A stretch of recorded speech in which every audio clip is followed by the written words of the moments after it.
Greetings and welcome back again to the news channel, the People's Channel.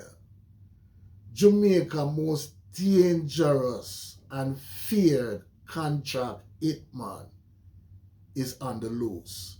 Stay tuned for the full report. Blessings to all subscribers and viewers.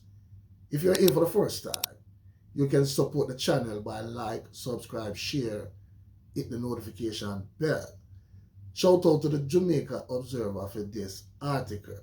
Now, people, the justice system has failed again by giving one of Jamaica's most deadly contract killer bail, and he's on the loose. Western Jamaica, beware. Even the police is frustrated with the justice system. So we'll get into the article. A man from Western Jamaica, who the police allege is one of the island's most deadly contract killer, has kicked bail and is now on the run, sparking fears in police circles that he could be about to unleash another reign of terror in that section of the island. The 28-year-old is facing charges of murder, 4 counts of illegal possession of firearm, and 4 counts of shooting with intent. He appeared before the St. James Circuit Court on several occasions after he was arrested by the police in 2020, but his application for bail was rejected on each occasion. Earlier this year, his lawyers took the matter to the Home Circuit Court in Kingston, where, following an application in chambers, he was granted bail in the sum of $500,000 with 2 sureties and strict reporting condition. The alleged contract killer, who told the court that he was unable to walk and required surgery, was ordered not to return to the St. James unless it was to attend court, not to leave the Kingston house of the family member who had bailed him, unless it was to go to hospital or court.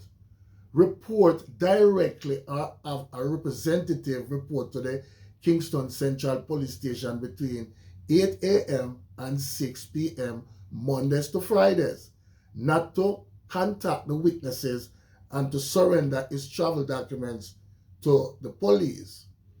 But when the case was called up in court earlier this week, the alleged contract hitman was not present, and subsequent checks by the police determined that he had fled from the house where the court had ordered him to stay.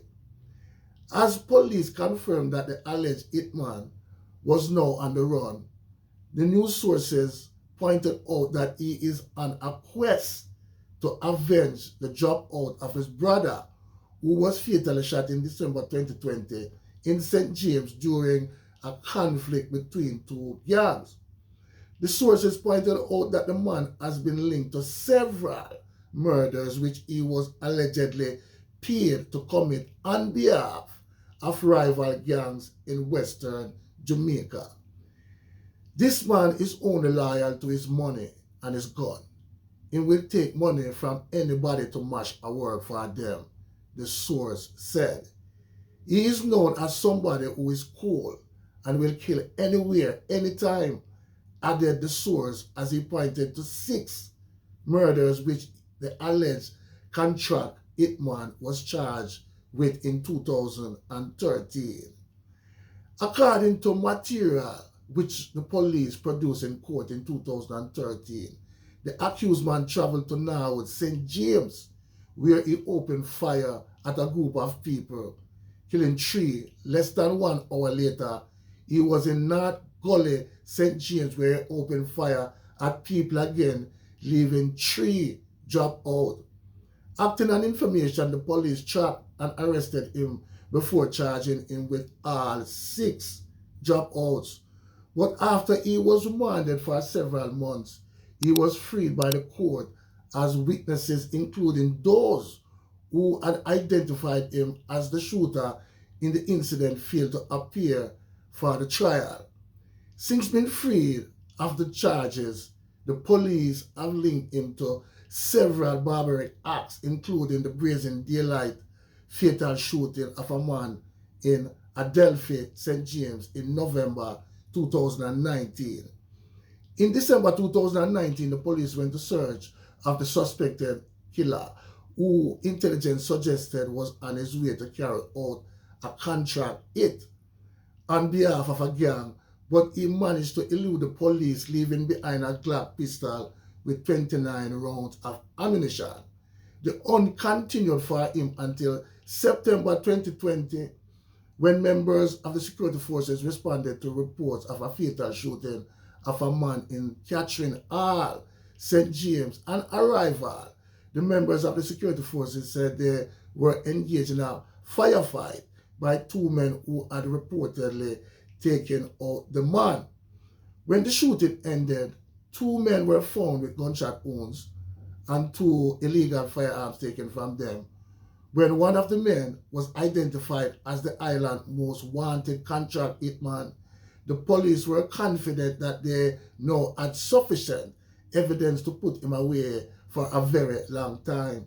But now that he has skipped bail, they are concerned that he could soon resume a life of killing and extortion, which made him feared in sections of Western Jamaica for years. These judges, who are quick to grant bail to these dangerous violence producers, do not consider what they could be unleashing on people of Jamaica.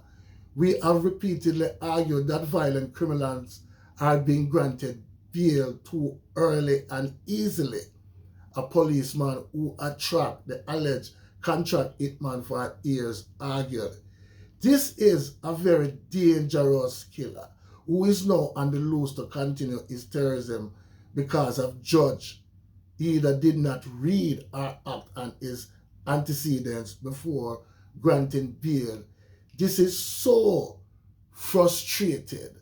You know what I'm saying? So even the police is frustrated with the justice system, because people in no way, nowhere in the world, a man like this should be granted bail with almost a dozen hit on him on.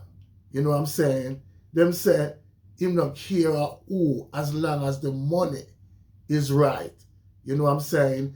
Him is not a part of any gang, it seems like. So any gang call him for work and the money is right, him just go about him work, people. And now the police is frustrated. You know what I'm saying? The justice system has failed again. Western Jamaica, beware. Stay tuned for another report. Blessings to all subscribers and viewers. If you're here for the first time, you can support the channel by like, subscribe, and share. Blessings.